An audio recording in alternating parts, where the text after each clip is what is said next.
नाज़रीन अवामी न्यूज़ में खबरें सिलसिलो जारी है। वक्त कपरो में खबर ॾींदा कपरो लग लूण खान स्टाप ते घोटकी वासी नौजवान अब्दुलग़फार गॾाणी ॿरूच के था फ्री में न ॾियण तां नामालूम माण्हुनि जंग में गोली हणी ज़ख़्मी करे छॾियो। नौजवान अब्दुलग़फार के ज़ख़्मी हालत में ॻोठाणनि पारां तालका अस्पताल कपरो आंदो वियो आहे। ज़ख़्मी नौजवान मीडिया से ॻाल्हाईंदे चयो त नामालूम माण्हुनि फ्री में थांव घुरिया न ॾियण ते पिस्टल जो फायर करे जंग में गोली हणी ज़ख़्मी करे फरार थी विया। ज़ख़्मी नौजवान जो चवणु आहे त घोटकी जो रहवासी आहियां, सांगड़ शहर में आरजी रिहाइश करे ॿहिराड़ियुनि में थांव खपाईंदो आहियां। उन सिलसिले में अॼु आउं लूण खान थांव खपाइण आयो हुयुसि। ॿिए पासे कपरो पुलिस जो चवणु आहे त वाक़िए जी एनसी दाख़िल करे छॾी है, वधीक जांच करे रहिया आहियूं। जवाबदारनि खे जल्द सोगो कयो वेंदो। जी लूण खान में मन त थांव खपाईंदो वियुमि, दुकान जे भरिसां आया उन छॾी करे चई हली थांव वठूं।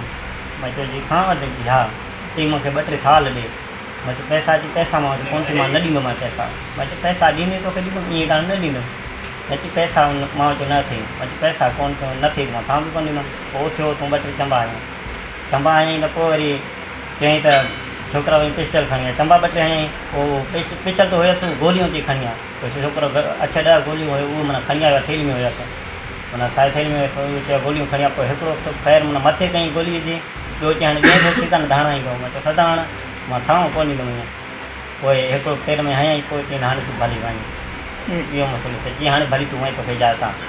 मां उते जो दुकान जो पंहिंजो माना त हिकिड़ो छोकिरो मारे थो थोरो छोकिरो हुयो, पर मां त कॾहिं ज़िंदगी आयो ई न रोज़ी जे हिसाब सां वञा पियो, रोज़ी कंदो।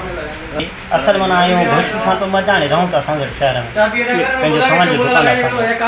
मज़ीद खबरों और तफसीलात के लिए विजिट करें हमारी वेबसाइट www.awamiNewsHD.com।